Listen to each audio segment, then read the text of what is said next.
vamos a ver de qué se habló en Mazatlán, por qué se ganaron los mejores trabajos libres. Vamos a tener las diferentes categorías. Cabe mencionar que esta Bariatric Rounds es del turno de los cirujanos, los mejores catales de trabajos libres, pero también vamos a tener la sesión de los mejores trabajos libres de ciencias afines para que más adelante los vamos a presentar. En este caso, pues vamos a presentar el ganador del primer lugar de trabajo libre, que estuvo a cargo del doctor Pantoja y su equipo. Le doy la más cordial bienvenida en nombre del doctor Sergio Berbonin, del doctor Guillermo Ponce y de su servidor, para el doctor Pantoja, pues para que nos dé su trabajo y que nos ilustre por qué ganó el primer lugar allá en Mazatlán. Muchas gracias, maestro. Al contrario, muchísimas gracias a ustedes. ¿Me escuchan bien? Sí.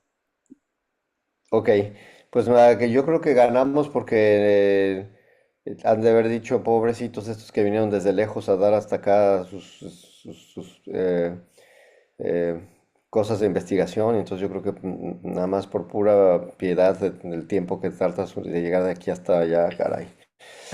Pero bueno, muchísimas gracias. La verdad es que estábamos muy interesados en enseñarles un poquito lo que estamos haciendo en Abu Dhabi, lo que estamos haciendo en la Cleveland Clinic. Y justo esto es parte de, de lo que estamos haciendo ahora, ¿no? Es básicamente SADI versus bypass para los pacientes que necesitan mejorar, digamos, la pérdida de peso después de una gastrectomía en manga. Esta es la experiencia inicial en Emiratos Árabes, que vale la pena mencionar que desde hace relativamente poco se empezó a hacer sí, le dije a Carlos Abril, que fue el que lo presentó justamente en el Congreso, estos cirugías derivativas no convencionales, vamos a decirlo así. Ahora el SADI en realidad creo que ya está bastante bien establecido. Eh, Déjame nada más ver cómo puedo cambiar esto porque no me deja. Ahí está. Yo no tengo ningún conflicto de interés para esta plática. Y bueno, ustedes saben que el manejo en general de los pacientes con obesidad es complejo, que si hacen un análisis rápido de la literatura, la mayor parte de los pacientes, en la mayor parte de las series, pues tienen alrededor de un 20% de posibilidades de recidiva o de recurrencia de la enfermedad. Eh, y eso es un reto para el equipo, digamos, de salud que acompaña a los pacientes con obesidad, ¿no? No hay duda que el manejo después de la reganancia o la recurrencia de peso sigue siendo controvertido, ¿no? Y pues el bypass y otras operaciones son básicamente pues herramientas que podemos tener o que podemos utilizar para atender a estos pacientes que tienen o pérdida subóptima o que tienen recurrencia de la enfermedad. Y no hay muchos estudios que comparen en la actualidad SADI contra bypass. Hay más estudios pues multicéntricos, vamos a decirlo así, ¿no? Entonces, básicamente la idea de este estudio era evaluar los resultados de corto plazo de los pacientes que se sometieron a bypass y a SADI como cirugías de revisión para reganancia de peso en nuestros pacientes.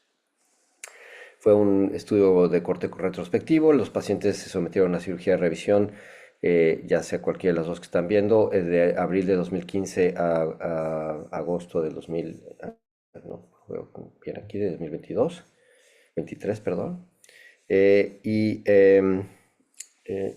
los criterios de inclusión fueron edad mayor de 18 años. Nosotros en general tenemos mucho trabajo, es difícil que operemos a pacientes menores de 18 años. Tienen que tener un consenso mucho más establecido. La ley aquí está mucho más marcada para definir quiénes podemos operar más jóvenes de 18 años. Y evidentemente menores de 80, pues que su cirugía primaria ha sido una manga gástrica. Y estos son los modelos estadísticos que utilizamos para evaluar la pérdida de peso. Ojo que lo que estamos evaluando solamente es pérdida de peso, ¿no? Se incluyeron 58 pacientes que en este estudio, 32 para bypass, 26 para SADI. 40 de estos pacientes eran mujeres, es decir, el 68%, con una edad promedio que están viendo ahí en la pantalla. El índice de masa corporal fue de 55 versus 51. Esto es antes de tener la manga gástrica hecha. Y en el momento de la revisión, los pacientes tenían un índice en promedio que están viendo aquí en la pantalla, que es muy similar entre los dos y no hubo diferencia estadística significativa. No hubo complicaciones transoperatorias, todos se pudieron hacer por vía endoscópica. El tiempo operatorio fue discretamente más largo, pero no estadísticamente significativo para el SADI. No hubieron complicaciones y la estancia hospitalaria, como pueden ver, fue discretamente menor para el SADI. Sin embargo, no hubo diferencias estadísticamente significativas. Y lo importante sería ver que yo creo que esto es una cosa que ya incluso hemos discutido con Memo, que le gusta mucho esto del SADI.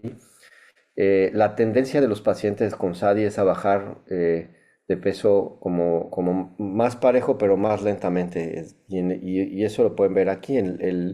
A los 6 meses después de la conversión, el índice promedio era muy parecido, no había diferencias estadísticamente significativas, habían perdido aproximadamente la misma cantidad de peso, incluso un poco menos en el bypass gástrico. Pero al año esto se empezó a invertir y la tendencia del SADI fue a tener una pérdida de peso mucho más estable y más larga que el bypass gástrico, que es lo que están viendo en la pantalla, ¿no? Y eso es un poco la tendencia de las series en la actualidad. Tuvimos 3 complicaciones postoperatorias en los pacientes con bypass, cero para el SADI, y entendemos que en general una de las partes o de las cuestiones que hace difícil el que adoptemos el SADI es el manejo del duodeno, y en general todos tenemos miedo del duodeno. Creo que por supuesto que podemos tener complicaciones catastróficas, pero bueno, por lo menos en nuestra serie inicial no hemos tenido problemas. Y el promedio de seguimiento de los pacientes fue, como ustedes pueden ver, claro, este es un estudio retrospectivo, y lo que hacíamos inicialmente en casi todos los pacientes era bypass, entonces tenemos un seguimiento un poco más largo. Las limitaciones del estudio, pues este es un estudio, como que les acabo de decir, retrospectivo, seguramente puede tener sesgos de selección y sesgos de información, pero pues por lo menos en nuestras manos parece ser una opción viable y además segura el hacer un SADI, y los resultados, si son comparables, parece ser que la pérdida de peso por lo menos a 12 meses es significativamente mayor para eso. Yo creo que se necesitan mucho más estudios que validen estos resultados, ¿no? Les agradezco mucho darnos otra vez la oportunidad de presentar con ustedes lo que estamos haciendo acá en Cleveland Clinic.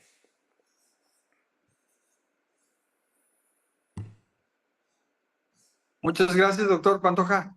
Vamos a dejar un poquito al final para preguntas ahí con todos los asistentes. Ahora le vamos a dar la palabra al grupo del doctor Alberto Michel. También él nos va a, si no sé si está por ahí el doctor Alberto Michel junto con la Sí, doctora Fernanda. sí, aquí estamos. Ahorita déjame ver con la doctora Fernanda. ¿Qué tal? Un gusto. Primero que nada, gracias por la oportunidad. Les comento que nosotros aquí en nuestro centro de Obesity Now for Me contamos con fellows de cirugía bariátrica, los cuales ellos tienen el adiestramiento en...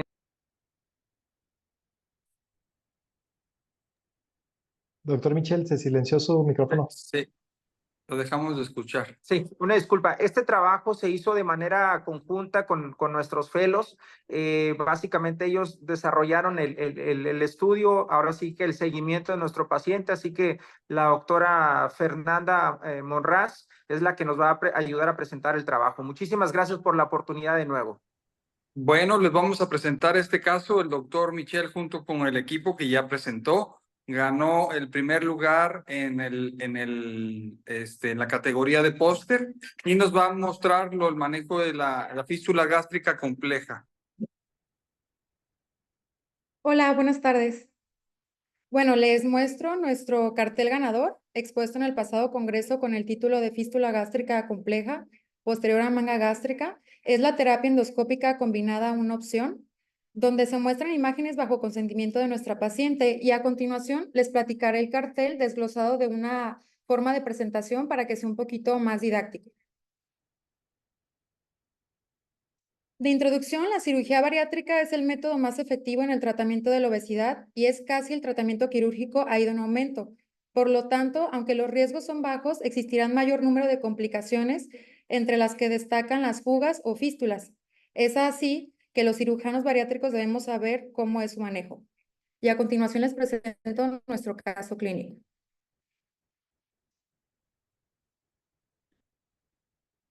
Bueno, es una paciente femenino de 54 años de edad con antecedente de hipertensión, con un IMC previo a la cirugía de 32, por lo tanto es una obesidad grado 1. Se realiza manga gástrica en hospital externo el 16 de junio del 2023. El día 13 acude a urgencias por dolor abdominal en epigastrio, acompañado de náuseas, vómito y fiebre. A la exploración física con datos de abdomen agudo, por lo cual se decide pasar a la laparoscopía de urgencia. Se realiza lavado y drenaje de cavidad, más colocación de drenaje intraabdominal y colocación de sonda nasoyeyunal. Además, en este tiempo se hace una endoscopia diagnóstica donde se observa 1 centímetro de la unión esofagogástrica, una fístula de 2 milímetros y se coloca hemoclip.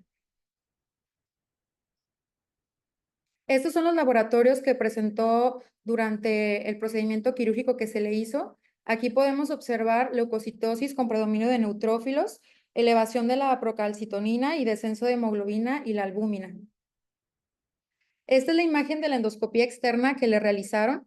La imagen más importante es la primera, donde observamos la fístula a 1 centímetro de la unión esofagogástrica, que según la clasificación de Rosenthal por tiempo de evolución, pues hablaríamos de una fístula temprana.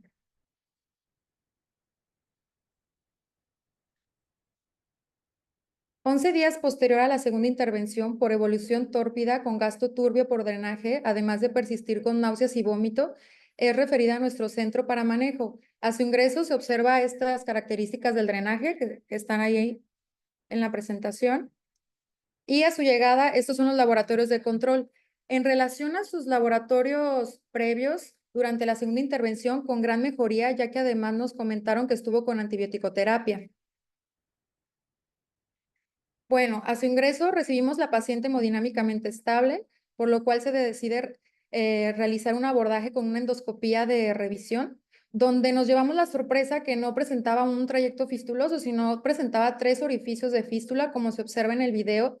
Entonces estamos hablando de una fístula compleja.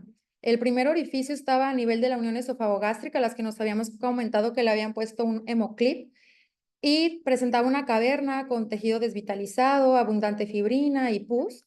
Y en el segundo orificio, más pequeño a nivel de cuerpo, y un tercero a nivel de antro con una pequeña caverna cubierta de fibrina. Entonces, ¿qué decidimos nosotros hacer? Iniciamos con la colocación a nivel en segundo y tercer orificio, la colocación de drenajes internos tipo pigtail. Como observamos en el video, se coloca una guía en trayecto fistuloso, se avanza pigtail, dejando una parte interna lo del orificio y el otro extremo hacia la luz gástrica para favorecer el drenaje y su efecto de cuerpo extraño para promover la formación de tejido de granulación. Y se decide en la fístula proximal a la unión esofagogástrica, se coloca un IVAC por las características que encontramos. Y como se ve en el video, insertamos una esponja de poliuretano en la cavidad para la reducción del orificio fistuloso, así como el drenaje con la aplicación de presión negativa para la aspiración y limpiar la cavidad o caverna, y así poder promover el tejido de granulación, la angiogénesis, la reducción del edema intersticial y mejorando la perfusión tisular.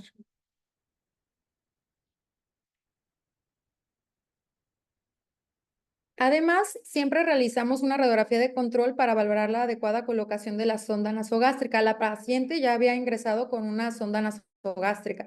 Esto es que para poder continuar con una adecuada nutrición, de preferencia, pues como no podemos hacerlo por vía oral en este caso, necesitamos hacerlo de forma enteral por una nasoyeyunal. Estos son los gastos del drenaje intraabdominal. Observamos un gasto oscuro menor a 100 cc en 24 horas y en la segunda imagen está el canister. Como podemos observar, presenta poco gasto, algo que era inesperado para nosotros, que al observar una fístula compleja nos esperábamos mayores gastos por el IVAC, o sea, por el canister. Y aquí observamos la endoscopía de control, donde nosotros realizamos un recambio del IVAC. Ya observamos que presenta una caverna ya con mayor tejido de granulación, ya es una caverna más limpia, con escasa fibrina, por lo cual continuamos con esta terapia IVAC. Pero decidimos aumentar la presión a 200, como se observa en la primera imagen, observando el retorno de la alimentación dada por la sonda nasoyeyunal. Entonces damos marcha atrás, regresamos a una presión de 150. Actualmente mantenemos presiones entre 125 y 150 para no presentar aspiración de la alimentación enteral. Manteniendo esta presión, se continúa con gastos bajos, tanto en el canister como en el drenaje abdominal, que podemos ver en la segunda imagen.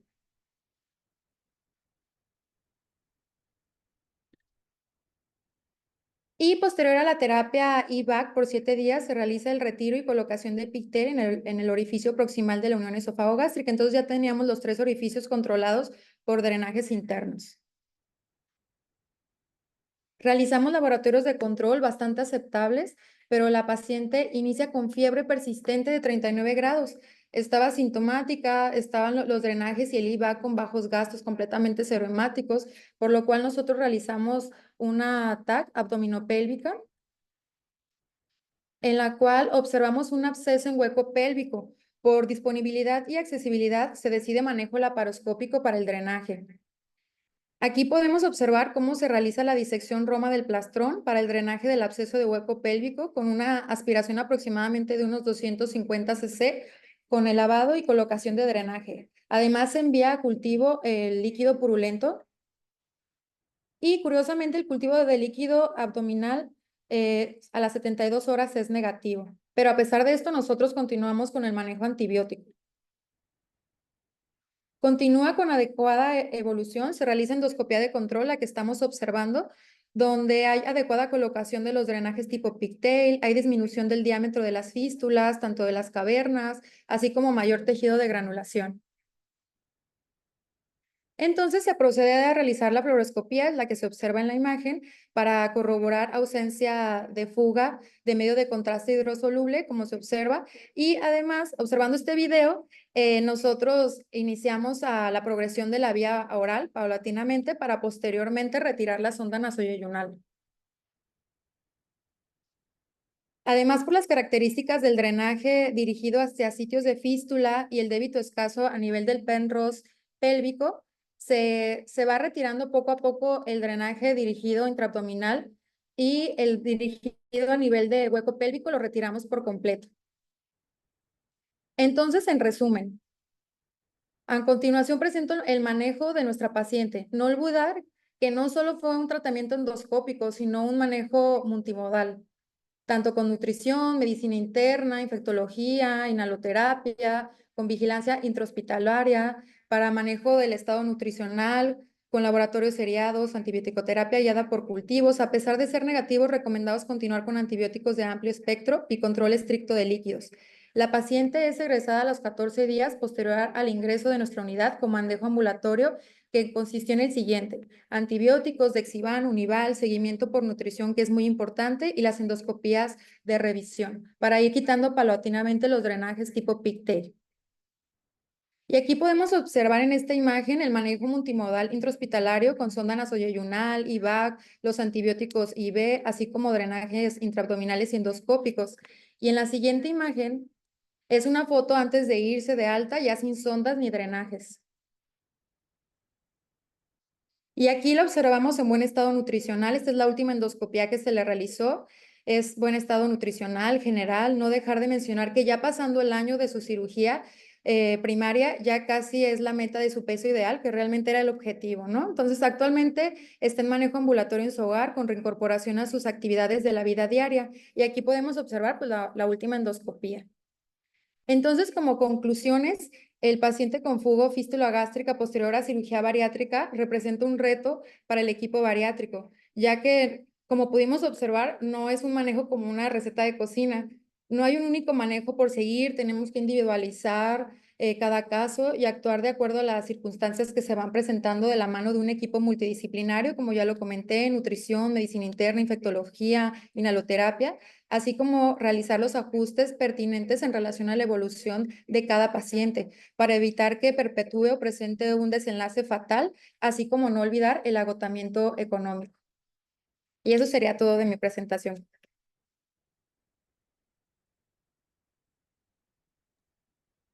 Muchas gracias, doctora. Muchas gracias, doctor Michel.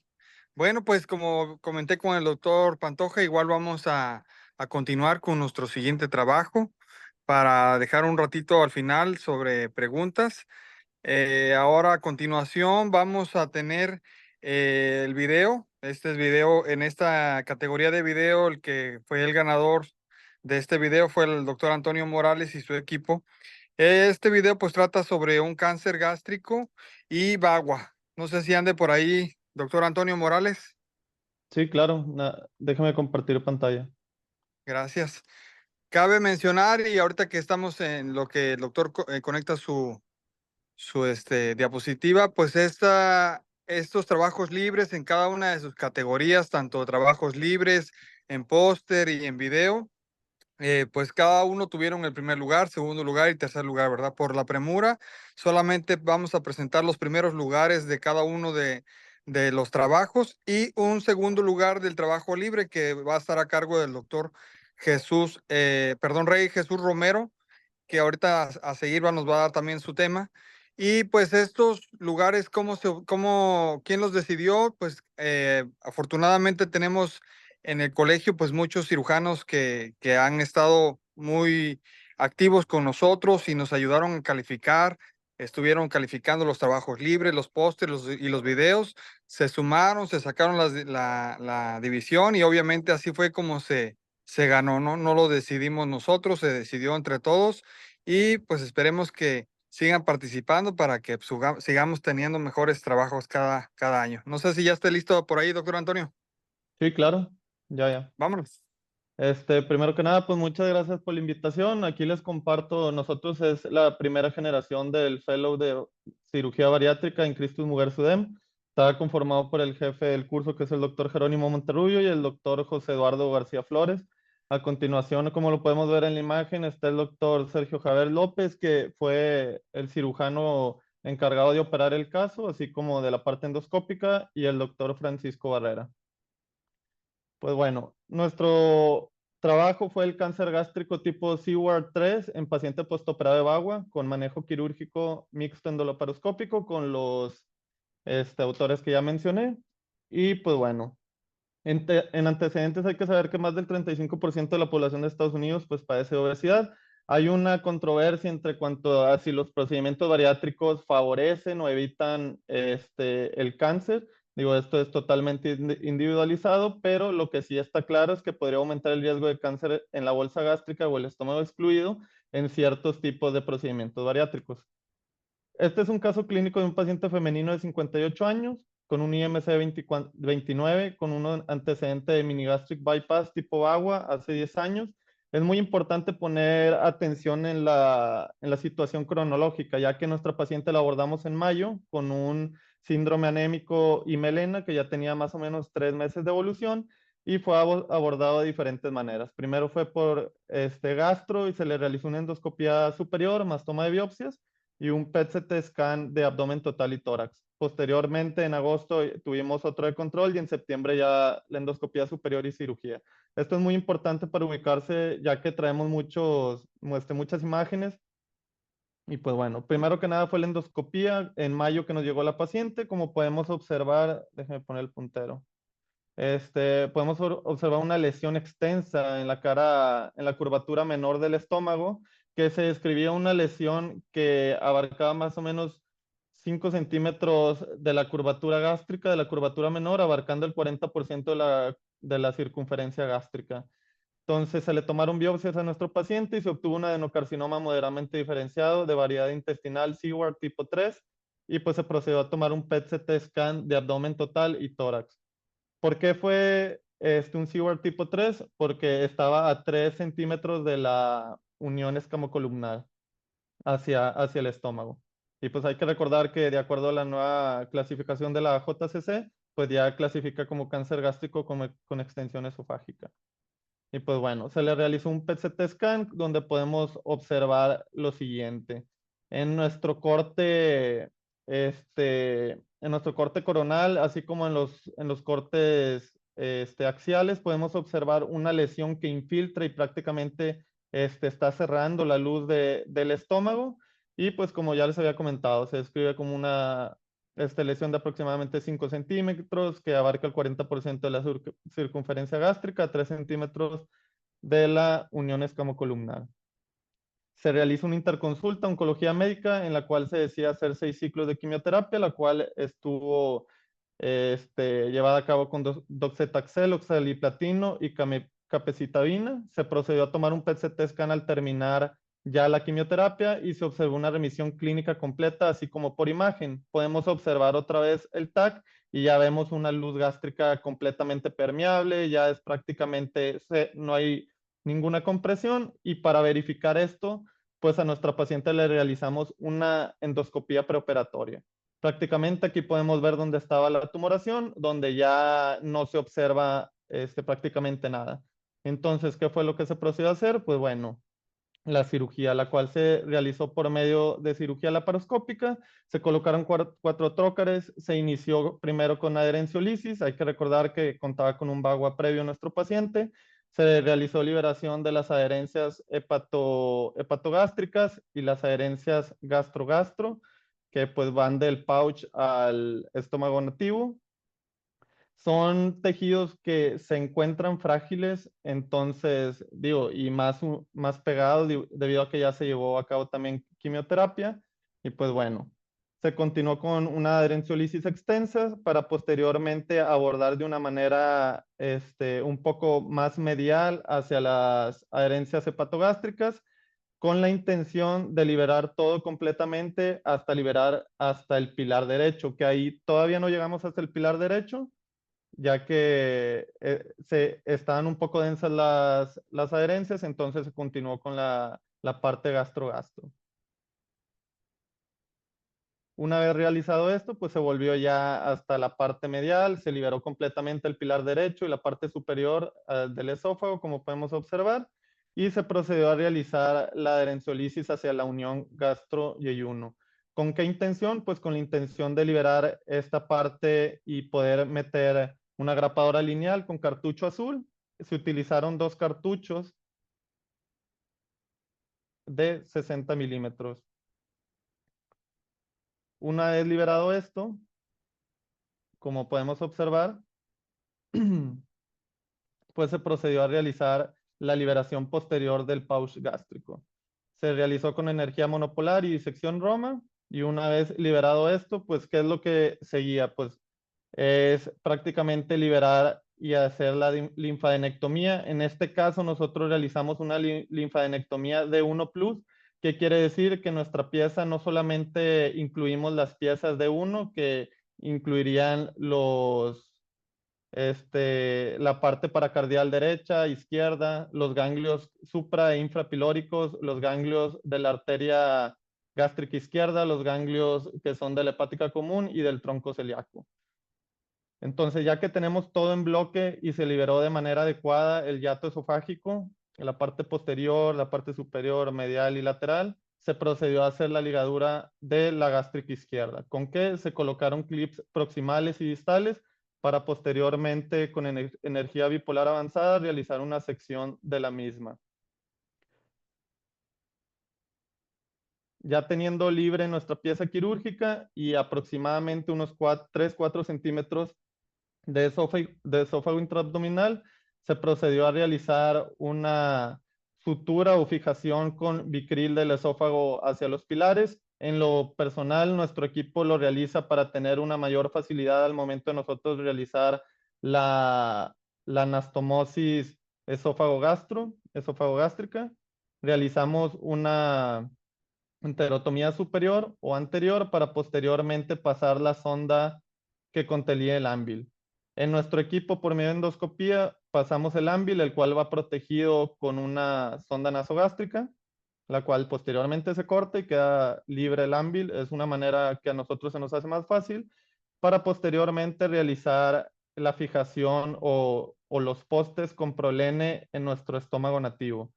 ¿Con qué intención? Para posteriormente realizar una gastrotomía, y en la gastrotomía nosotros con una manera todavía más fácil manipularla e introducir el endoscopio. Esto es muy importante ya que es el único criterio que nos permite realizar esta anastomosis esofagogástrica y no realizar una resección total tanto del pouch como del nativo, ya que nosotros verificamos intraoperatoriamente que no se contenían lesiones sugestivas de malignidad. Posterior a esto se hace la anastomosis con grapadora circular de 21 milímetros, como podemos observar. Se verifica correcta permeabilidad y se realizan un reforzamiento anterior con puntos de Vicryl simples, pues con puntos de Lembert prácticamente. Una vez terminado esto, se procede a realizar el cierre de la gastrotomía, igualmente con Vicryl doseros, con surjeto continuo prácticamente. ¿Qué procede después de aquí? Pues prácticamente realizar una prueba neumática para verificar que no hay ninguna fuga y pues colocar los drenajes hacia el lecho quirúrgico. Aquí está la endoscopía superior transoperatoria en la que nosotros podemos observar que prácticamente el estómago nativo no contaba con lesiones sugestivas de malignidad. Y pues bueno, ¿qué procedió? El día 1 nuestra paciente estuvo en ayuno con NPT por 72 horas, no náusea, no vómito, buena evolución.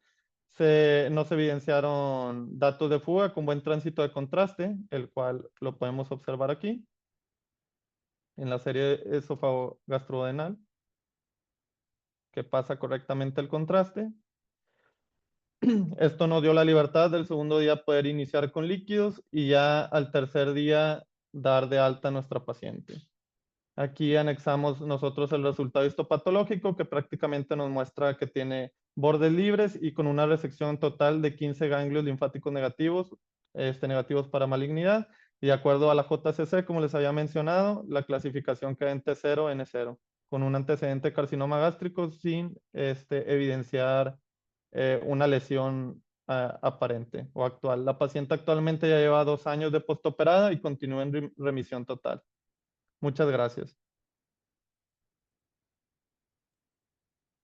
Pues muchas gracias y muchas felicidades que al ser la primera generación de este centro, pues que lograron bonito trabajo y que fueron galardonados como el primer lugar en video. Esperemos que sigan participando con nosotros. Ahora vamos a dar Muchas gracias. lugar al tema, no sé si ande por ahí el doctor Rey Romero. Aquí ando.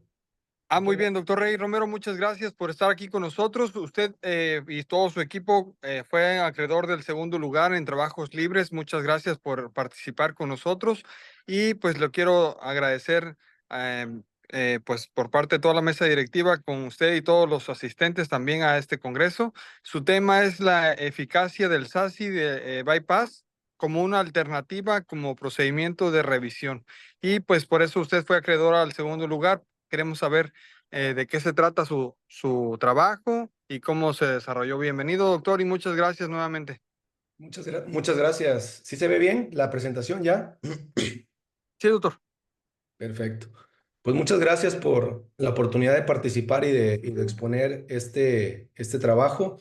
Además, fíjense que en el Congreso Mazatlán me tocó muy temprano, entonces casi no había gente, entonces está padre volverlo a exponer. Vamos a hablar del SASI Bypass como alternativa de revisión. Ya el doctor Pantoja por ahí nos platicó del SADIS. Ahorita vamos a hablar del SASI como procedimiento de revisión. A ver. Bueno, hay conflicto de intereses en este trabajo. Fíjense que cuando yo era más joven, hace como unos 5 años que yo iba a los congresos y veía las pláticas de procedimientos de revisión, nos dábamos cuenta que no le veíamos utilidad, pero conforme fuimos creciendo en práctica y en tiempo, nos hemos dado cuenta que la cirugía de revisión se presenta cada vez más en nuestra práctica. Un artículo por ahí nos decía que hasta el 12% de los procedimientos en centros de alto volumen van a hacer revisión. Y por ello recuerdo una vez que un cirujano reconocido aquí en México en un congreso dijo que hasta el 30% de sus procedimientos eran cirugía de revisión. Las causas más comunes de revisión, por mucho la más importante es persistencia de la obesidad. Y en segundo lugar es el reflujo. Las alternativas para revisión son varias. Ahí les voy a poner las que ustedes quieran poner, las alternativas de revisión. Nosotros vamos a presentar el SASI Bypass como alternativa de revisión. Este es un estudio retrospectivo observacional, es decir, una revisión de expedientes, donde revisamos 31 pacientes que se sometieron a un SASI Bypass de revisión. En nuestra casuística tenemos más o menos alrededor de 250 SASI, de los cuales 31 son de revisión y el resto son SASIs primarios. Las causas más comunes de revisión, la primera fue reganancia de peso en el 67%, después el reflujo y al final la pérdida insuficiente de peso. Hay que diferenciar entre pérdida y reganancia. La pérdida es cuando el paciente no logra perder más del 50% de su exceso de peso. Y la reganancia, como ustedes saben, el paciente baja, pero con el paso de los años vuelve a subir. Los procedimientos previos a la revisión, por mucho fue manga gástrica el más común, y por ahí se nos coló una banda gástrica que decidimos poner, pero prácticamente todos fueron manga gástrica. Bueno, ¿qué es el SASI Bypass? El SASI Bypass es un tipo de bipartición donde hacemos una manga gástrica primero. En el caso de la cirugía de revisión, lo que hacemos primero es hacer un remangamiento, es decir, cortamos la manga gástrica, es decir, la seccionamos, la hacemos más pequeña en si hay estómago que podamos cortar.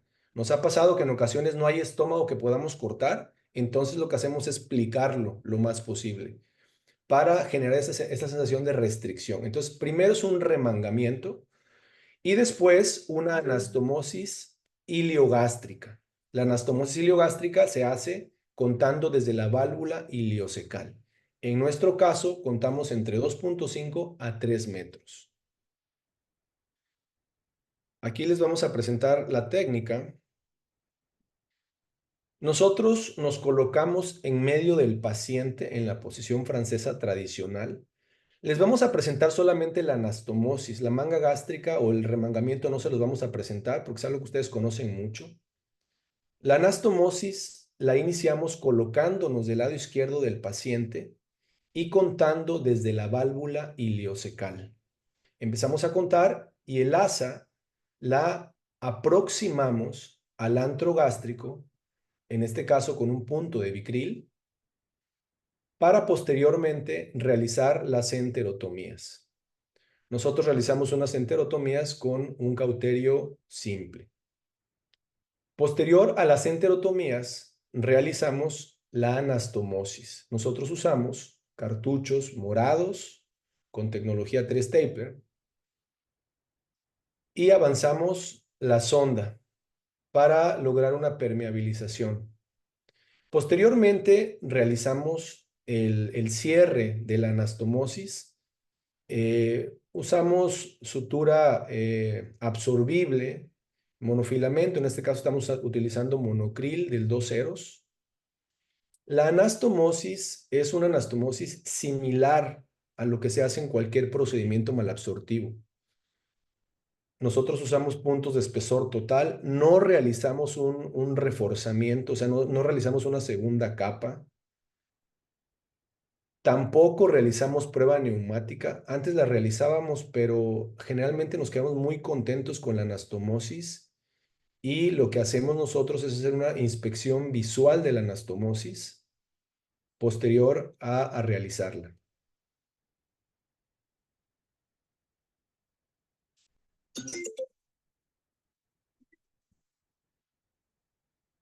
Una vez realizada la anastomosis, retiramos la sonda de calibración que usamos para que nos ayudara a realizar esta anastomosis y hacemos un cierre del defecto mesentérico, en este caso el defecto de Petersen.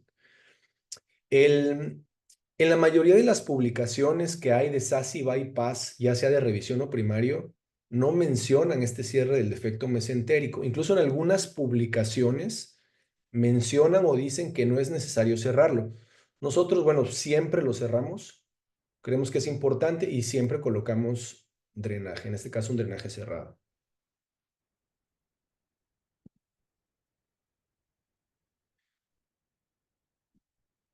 En resultados, la demografía es similar a otros procedimientos de revisión, edad promedio de 44 años, índice de 37 y la mayoría fueron mujeres. El tiempo entre la cirugía primaria, que en este caso la mayoría fueron mangas gástricas, y la revisión fue de 90 meses, alrededor de 7 años fue el tiempo promedio. La mayor parte de esos pacientes eran pacientes de otros centros, pero también tuvimos pacientes de nuestro centro. También tontos. El tiempo quirúrgico promedio fue de 108 minutos, un poquito mayor a lo que se reporta en otros SASI bypass primarios, donde se reportan tiempos de 95, 100, 105 minutos.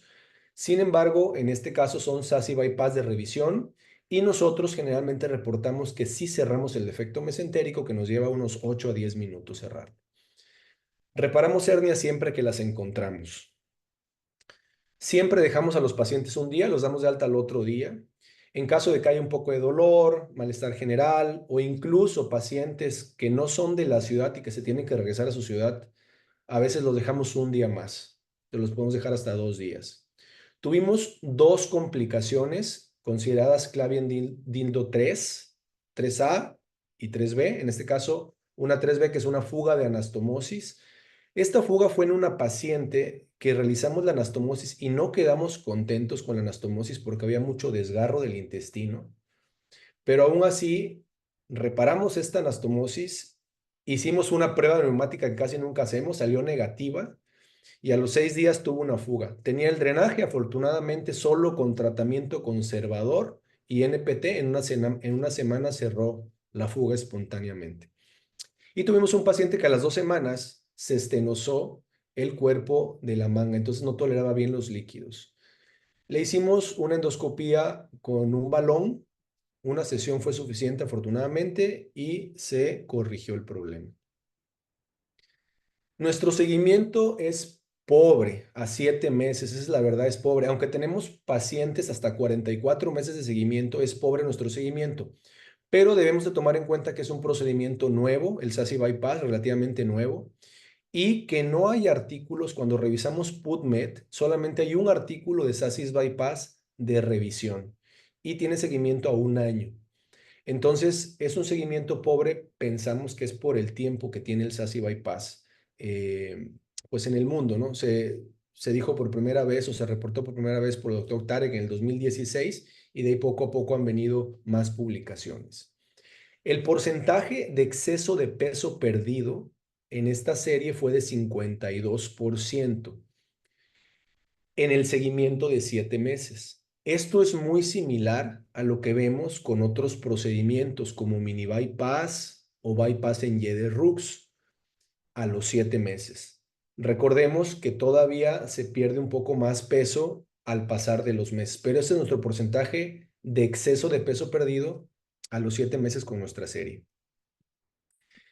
Y tenemos aquí una tabla de resultados que no quiero que vean todas, pero vamos a situarnos en, si ustedes gustan, en reflujo. Reflujo es una de las comorbilidades que más controversia causa con los diferentes tipos de procedimientos malabsortivos por la posibilidad que tiene de remitir el reflujo.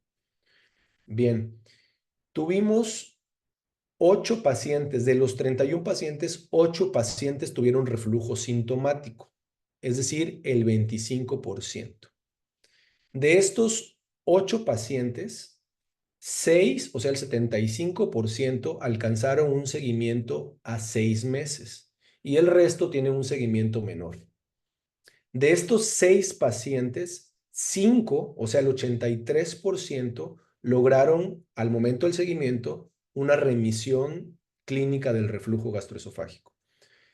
Nosotros en nuestra serie de bypass SASI primario tenemos hasta el 90-95% de remisión del reflujo, muy similar también a otros procedimientos malabsortivos o derivativos. Las otras comorbilidades no se las voy a mencionar, pero las pueden ver rápidamente.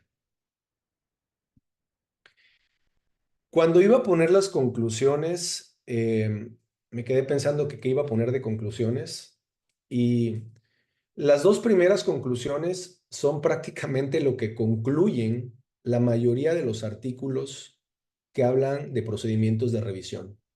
Sin embargo, lo voy a comentar porque vale la pena. La primera conclusión es que el SASI Bypass es una excelente alternativa técnica. Es decir, si algún cirujano sabe hacer algún procedimiento como bypass en Y de Rux o mini bypass, estoy seguro que va a poder hacer un SASI Bypass. Creo que puede ser un poquito más sencillo que hacer, por ejemplo, un SADIS. O, como le decía el doctor Pantoja, a lo mejor por miedo al duodeno. Pero aquí es un procedimiento relativamente sencillo. Y además, cuando hacemos un procedimiento de revisión, la anastomosis la hacemos en la parte más baja, en el antro, es decir, la parte que está más limpia. Y de esta manera podemos hacer un procedimiento de revisión bastante tranquilo. La pérdida de peso y la remisión de comorbilidades es similar a otros procedimientos malabsortivos. No podría decir que mejor, pero al menos similar sí es, o al menos en nuestra serie. Y finalmente, la última conclusión, que es lo que yo pondría como diferenciador del SASI Bypass, o al menos es por lo que yo hago SASI Bypass, es que te brinda una sensación de seguridad por su doble canal de alimentación. Es decir, cuando uno piensa en tener alguna complicación como una fuga o una malnutrición, simplemente ir y hacer un grapazo, desmantelar la anastomosis, un procedimiento de 20 minutos, 25 minutos, y dejar una manga gástrica íntegra, te genera una sensación, o al menos a mí, de tranquilidad por este procedimiento y la doble vía de alimentación. Muchísimas gracias por la atención. Muchas gracias, doctor Rey Romero, por esta plática. Pues mucha gente, sobre todo los fellows que tienen muchas ganas de aprender las nuevas técnicas, creo que esta sesión que usted nos dio, pues nos viene a dar un poquito más el panorama amplio de lo que es el SASI. Y pues por eso fue usted acreedor del segundo lugar en esta categoría. Pues muchas gracias. Vamos a dar paso a alguien que tenga alguna pregunta por ahí, a los ponentes, al doctor Pantoja, al doctor Michel, al doctor Rey, al doctor Morales, por allí. Alguien que quiera hacer una pregunta a los ponentes. Doctor Rey, usted comentaba de que tenía un seguimiento pobre de sus pacientes. Nada más para aclarar, porque creo que voy a abogar a su favor. Es Gracias. pobre porque tienen ese tiempo de seguimiento, es decir, es el 100%, pero tienen ese tiempo o de que se le perdieron. No, porque tienen ese tiempo, no se me han Entonces, perdido tantos. entonces, no diga pobre, tiene un 100% de seguimiento, simplemente pues tenemos poco tiempo de realizarlo, pero no tiene pobre seguimiento, tiene el 100% de seguimiento. ¿Quién? Todo el mundo quisiera Gracias tener, por abogar. todo Gracias. el mundo quisiera tener 100% de seguimiento, ¿no? O sea, yo supuse que iba a ir por ahí, pero realmente no creo que tenga un pobre seguimiento, sino Tenemos simplemente un periodo corto. arriba del 95% de seguimiento a un año en prácticamente todos nuestros procedimientos, incluso manga. Ya después del año se empiezan a perder, es la verdad. Pero en esta serie sí tenemos un 100% de seguimiento, en esta serie específica. Claro, Correcto, que se replica con la mayoría de los centros del país por donde correcto. se realiza cirugía bariátrica son centros privados, cerca del 90 y tantos por ciento para el año, para los 2 años cerca del 60%, tercer año yo creo que casi todos van a dar del 30 a 40%. Entonces, este, son excelentes. Pero pues, sí, sonó feo y pudo haber habido alguien ahí, no, pues para que nos presentes, no, al contrario, tengo un 100% de seguimiento. Gracias. ¿Alguien más que tenga una preguntita por ahí? ¿Algún comentario hacia los ponentes? Aparte de felicitarlos, que gracias a ellos, pues esta sesión fue llevada a cabo con mucho éxito. Y pues no sé si alguien más tiene algún comentario por allí.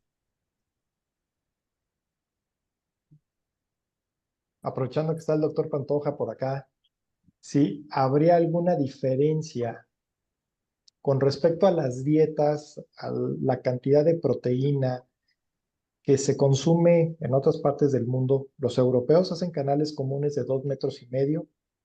Los americanos hacen casi todos canales comunes de 3 metros. El grupo que más experiencia tiene es el de Dan Coran, que está en Seattle, y ellos recomiendan que nunca para un SASI o un SADI o un procedimiento ileal deberíamos de tener canales comunes de 3 metros. ¿Habría alguna diferencia, alguna recomendación diferente incluso para pacientes mexicanos si nosotros dejáramos un canal común más largo? Digo, ahorita, hoy en día el doctor Pantoja tiene experiencia operando otro tipo de paciente, pero también operó muchos mexicanos. Si sería seguro y si los canales comunes o el tipo de dieta serían algún factor a tomar en cuenta para la longitud del mismo y la seguridad. Ay, gracias, Memo.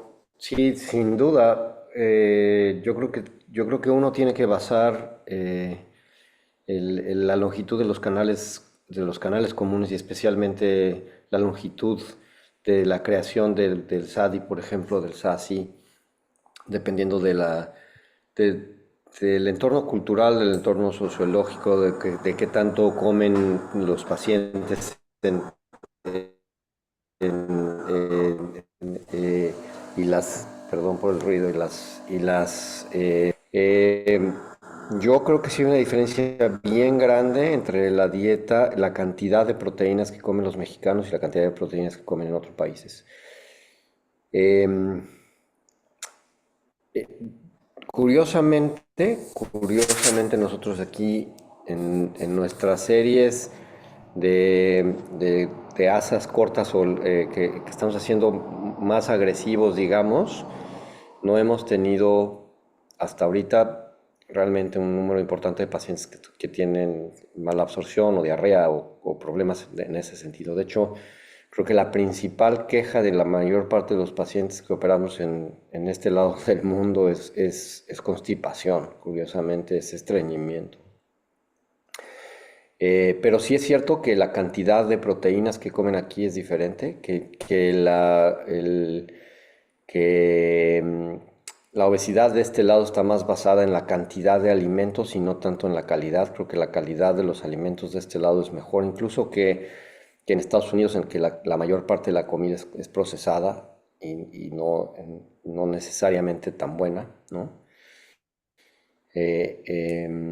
Acá, curiosamente, aunque estamos en medio de la nada y tienen que traer de todos lados,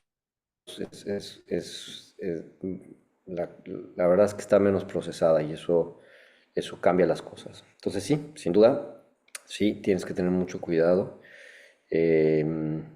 Nosotros acá lo estamos haciendo entre de 2,50 y 3 metros. Y los 3 metros es cuando no queremos ser muy agresivos, cuando la pérdida de peso no es tan importante, cuando está haciéndolo por otras razones. Y cuando la reganancia es muy importante, estamos un poco más agresivos. En general, casi todos lo estamos haciendo a 2,50.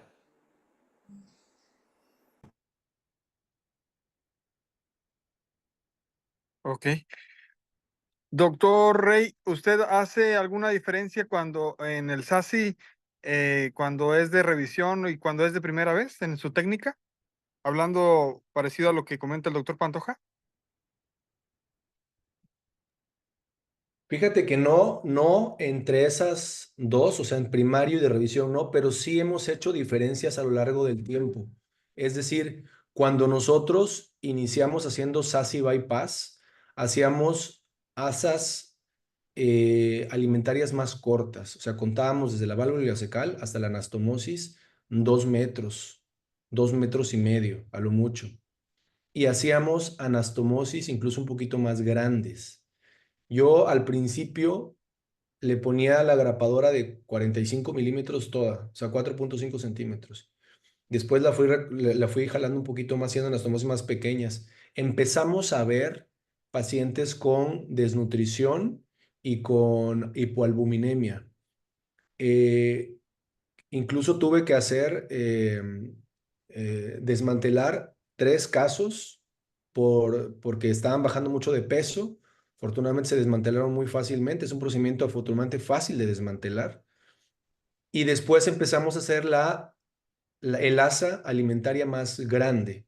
Actualmente la hacemos 2.5 a 3.5. En revisión sí tratamos de hacerla a 2.5 a 3, o sea, un poquito más corta. Y la anastomosis actualmente ya la hacemos de 2.5 a 3 centímetros siempre. Y literalmente, al menos en nuestra experiencia, hemos dejado de ver las hipoalbuminemias bastante.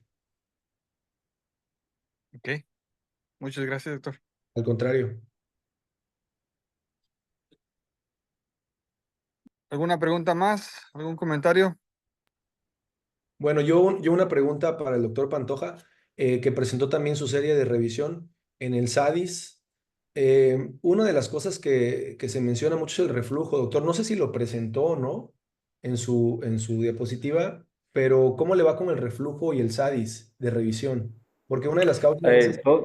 Todos los pacientes que convertimos a SADI fueron pacientes que no tenían reflujo. Ah, ok. No tenemos el dato como Y tal. reflujo probado.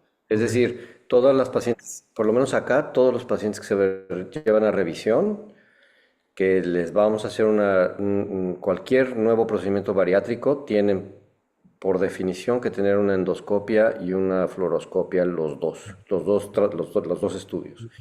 Entonces, o sea, no síntomas, no reflujo en la fluoroscopia y no esofagitis son las indicaciones para convertir a SADI. Si los pacientes tienen reflujo, no les hacemos SADI, les hacemos un bypass. Ok.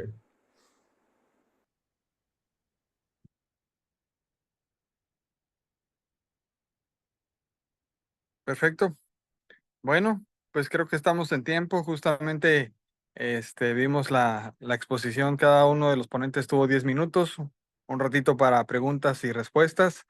Queremos dar otra vez las gracias a todos los expositores. Muchas gracias y muchas felicidades. Ya les dijeron de sus premios también y pues esperamos contar con sus trabajos y por qué no mejorarlos y a lo mejor traer más trabajos para Tijuana del 2025. Y pues sin antes mencionar que toda la mesa directiva del doctor Sergio ha estado muy incluyente. Si alguien tiene ganas de comentar algo en este espacio, los Bariatric Rounds, siempre estamos atentos para que cualquiera que dé un buen tema o quiera presentar algún trabajo, lo pueda hacer sin ningún problema. Se puede acercar con nosotros, con el doctor Memo, conmigo, para presentar. También es importante recalcar que estos trabajos libres y estos ganadores que presentamos ahorita son de los cirujanos. Sin embargo, también vamos a tener una sesión de los trabajos ganadores de ciencias afines, pues para ver por qué ganaron, ¿no? Qué están haciendo las ciencias afines y por qué es tan importante esta rama para nosotros. Pues muchas felicidades a todos y pues muchas gracias. Ahí no sé si anda el doctor Memo por ahí que quiera dar unas palabras. No, muchísimas gracias a todos los ganadores, a la doctora Fernanda, al doctor Antonio, al doctor Rey Romero y obviamente al doctor Pantoja que lo desmañanamos y lo hicimos estar acá presente, ¿no? Y representando, pues esto, pues, la verdad es que estoy muy contento de ver que cada vez el colegio es más científico y es algo por lo que tú me conoces, amigo, que he estado siempre en boga tratando de generar y favorecer eso, ¿no? Entonces, me da muchísimo gusto. Ciencias afines, la vamos a tener los mejores trabajos de ciencias afines para noviembre. También se van a presentar y ahí la doctora Blanca Ríos lo va a coordinar. Todos somos Bueno, del colegio, ¿no? Ciencias afines, cirujanos y todos. así es. Pues muchas gracias y felicidades a los ganadores nuevamente. Nos vemos la próxima. Gracias. Gracias. Muchas gracias. Hasta luego, doctor Pantoja. Les mando un gran abrazo desde acá.